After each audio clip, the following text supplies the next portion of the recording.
It started as a dare. By the time I strapped myself into seat 30A at the back of the plane, it had become more of a personal challenge.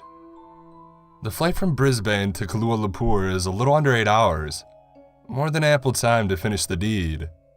It's just a question of whether or not you have enough backbone to pull it off.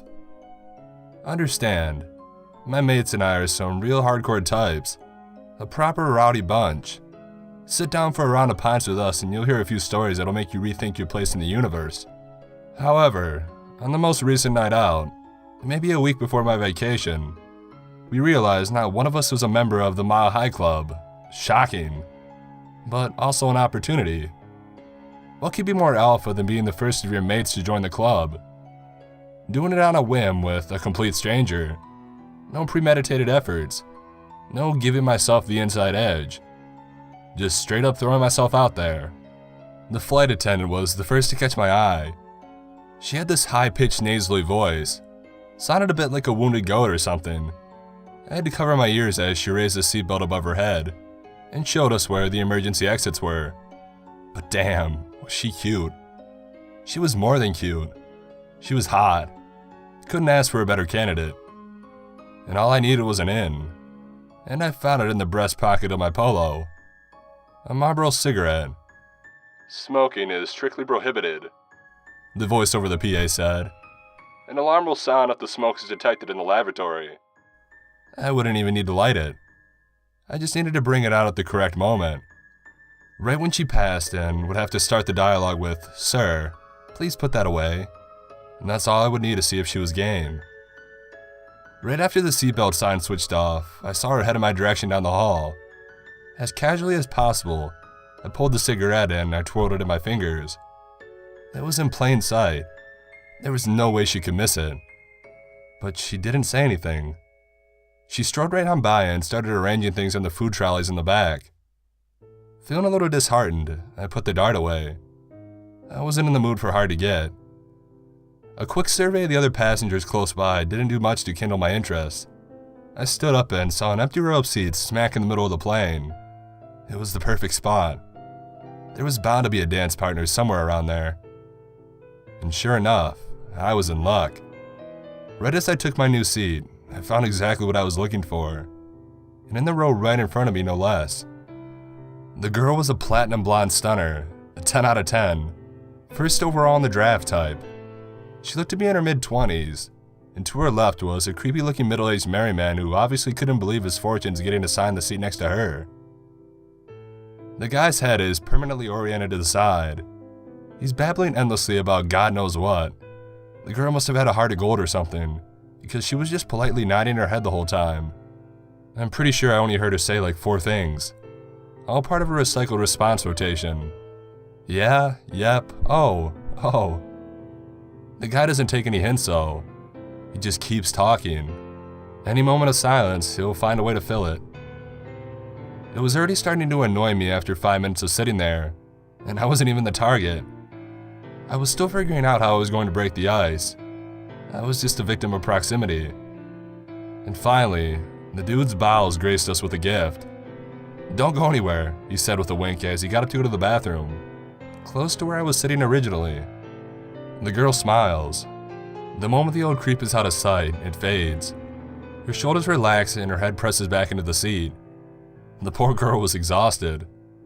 I hoped she'd left something in the tank. She had no idea what kind of guy was sitting behind her, watching the entire thing. I straightened my shirt as I stood up. My target was still unaware of my presence. I can't lie, I got a little nervous. I mean, wouldn't anyone? I'd never actually accomplished this badass feat before, and I still wasn't sure exactly how I was going to pull it off. This girl lets out a long, agitated sigh as my shadow casts over her. I could hear her hold it in as I made my way to the back of the plane. I slid my little shank through the crack in the door and slid the lock open. Piece of cake. Why would they serve food with metal cutlery after you get through airport security? I looked both ways before entering the bathroom to make sure no one saw. Everyone was asleep or looking the other way. It's more good fortune. I literally caught the guy with his pants down.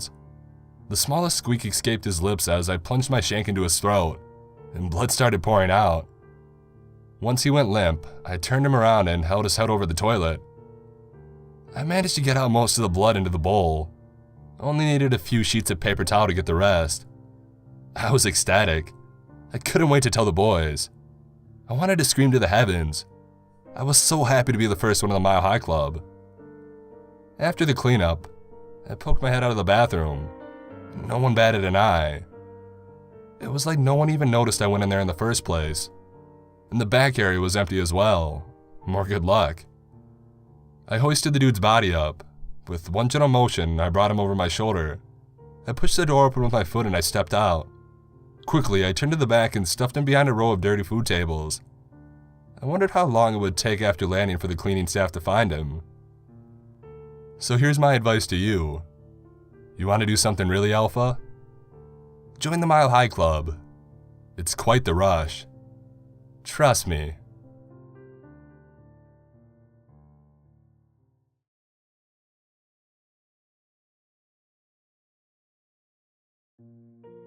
Fortune telling has been a hobby of mine for a long time. Friends will ask me to read their palms at parties or when they have serious questions. They'll ask me to lay out a tarot spread at their home. I don't have any special abilities, and I don't think there's anything supernatural about fortune telling. I've just read a bunch of books and bought a deck of tarot cards at the New Age bookstore down the street. Anyone can do it. Hell, you can tell people the exact opposite of what the reading is supposed to be, and they'll just nod their heads in awe. That doesn't mean that I don't see any value in it. I see it as an ancient method of psychotherapy. Each method relies on archetypes and themes that we all experience, and they very rarely give specific predictions, but instead provide hazy possibilities. I think that going through fortune-telling rituals forces people to think hard about their lives so they can make better decisions. At least that's what I used to think. Now, I'm not so sure. You see, on New Year's Eve I went to a party with my fiancé and some friends, and of course, I was asked to tell fortunes. For any party of yours, Kate, I'll break out the tarot, I said, dramatically whipping out the deck from my pocket. A few cheers and a smattering of claps followed.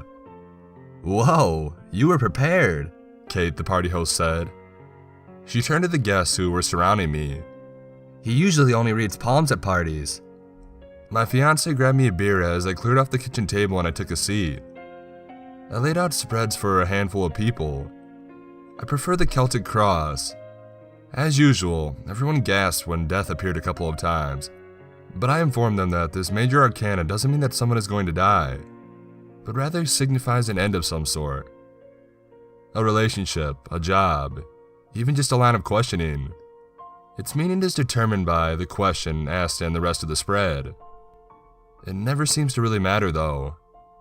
When that card appears, it always freaks people out, no matter what I say. After my 5th reading, I was getting a bit bored and I wanted to dance, so began to beg and began to put the cards away. And that's when Kate, who had been doing a steady cadence of shots, said, "Hey Jeff, how about I read your fortune?" I laughed and I tried to wave her off. But you know how some people, when they've had a little bit too much to drink, just won't let something go? Well, that's Kate. She's a dear friend, but she's not always fun to be around if she's tossed back a few. She gets insistent. I could see that she was going to be a pain in the ass all night if I didn't let her do this, so I said I would teach her. Explaining something complicated to someone who is strongly buzzed is a special kind of hell, but I managed to convey the basic significance of the major arcana. I wrote down a cheat sheet for her and I showed her how to lay out a simple 5-card spread. I didn't expect a good reading, but she now had enough background so she wouldn't embarrass herself in front of her friends. She sat before me, and a sizable crowd gathered around. Very seriously, Kate shuffled the deck of 22 cards, and then she gazed at me and asked, "What is the question?" I snickered a little and I said, "How hungover will you be tomorrow?" She didn't flinch but stared back grimly. "No, that is not the question. Tell me the question." I was a bit incredulous and I shrugged slightly as I glanced at the other partygoers for support. None of them smiled. They looked at me with the same grim expression. Okay then, will I get that job at Marbury, Grace & Co.? She was silent for a long while, as were the others. I could only hear my own breathing. All the sounds of the party went dead. And finally, she opened her mouth. That is not the question either. Jesus, Kate, what the hell? If you got a question in mind, just say it. Christ, this is supposed to be fun. No one said a word. Kate pondered the deck and placed the first card on the table, representing the present. It was death.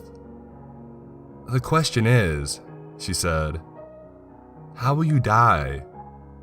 At that, I stood up. For crying out loud, Kate, are you drunk? This isn't funny. But before I could say more, two strong women put their hands on my shoulders and sat me back down. This was getting very weird, and I was uncomfortable. But everybody seemed to be taking this very seriously. Not even my fiance, who was recording the session on his phone, reacted when I gave him a save me look. She drew the next card and placed it to the left of death. It represented the past, the influences that had brought me to my current situation. The card was the Fool. You have been reckless, she said, in a low growling voice. Too much drinking, far too much smoking. You have been with more people than is wise and without taking precautions. I could feel the blood rush to my face. This was too much. Sure, in my college days when I broke free of my Baptist roots and finally embraced my sexuality, I went a little bit wild. But I put that behind me and I've been tested for STDs. Only once did I have to take antibiotics, and it cleared up in just a couple of weeks. I'm clean. But I didn't say anything. I just sat, flushed and stony-faced. If she wanted to humiliate me, I wasn't going to give her the satisfaction of a scene. Not here anyway. We'd have it out later, in private. She placed the third card to the right of death, representing the future. It was the devil. Your current future is one of bondage and suffering, a death you see coming from far off, but which cannot be avoided. The pain will be immense, and your death will be slow and full of pain. I stared at her, disbelieving. Kate and I had been friends since high school. She was the first person I confided in that I thought I was gay, and I'd seen her far drunker than this, and she'd never behaved in this way. I shook my head angrily, but again, no one seemed to notice or care. The fourth card represented the cause of my current situation. It is related to the second card, and the interpretation should be made in light of it. She placed Judgment, reversed, an upside-down angel blowing a trumpet before naked worshippers. You feel guilty and have not come fully to terms with your past. You still feel God is judging you for who you are. You feel your future suffering is deserved. I took a long pull of my beer and I smirked. Is that what you think? She did not look at me. No one did. Everybody stared at the cards at the table. She was right though. 18 years of fire and brimstone. Hearing week in and win out that lusting after another person marks you as damned, unforgiven, and destined for hell doesn't go away easily. Those years of asking girls to dances, going on dates that I didn't want, kissing people I didn't desire, pretending for so long to be something that I wasn't, only to have the people I loved reject me when I finally told them who I truly was. It brands you, or should I say, it branded me. The fifth and final card represented potential, the outcome if I continued on my current path or, conversely, if I took a different course of action. The interpretation is up to the diviner. She placed the Hermit.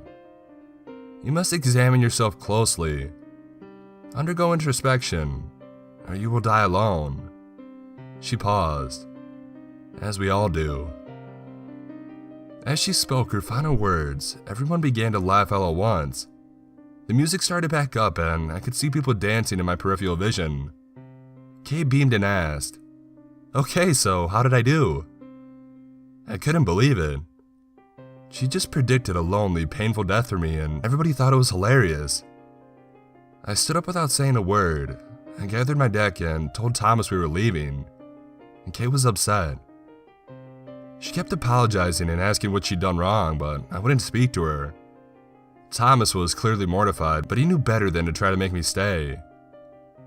We drove home in silence and we went to bed without speaking. New Year's Day was hard. Relations between Thomas and me were strained, and I could tell that he thought I'd been abominably rude to Kate, but I didn't care. She had made me a fool in front of my friends. How could I not be angry? But it did unnerve me.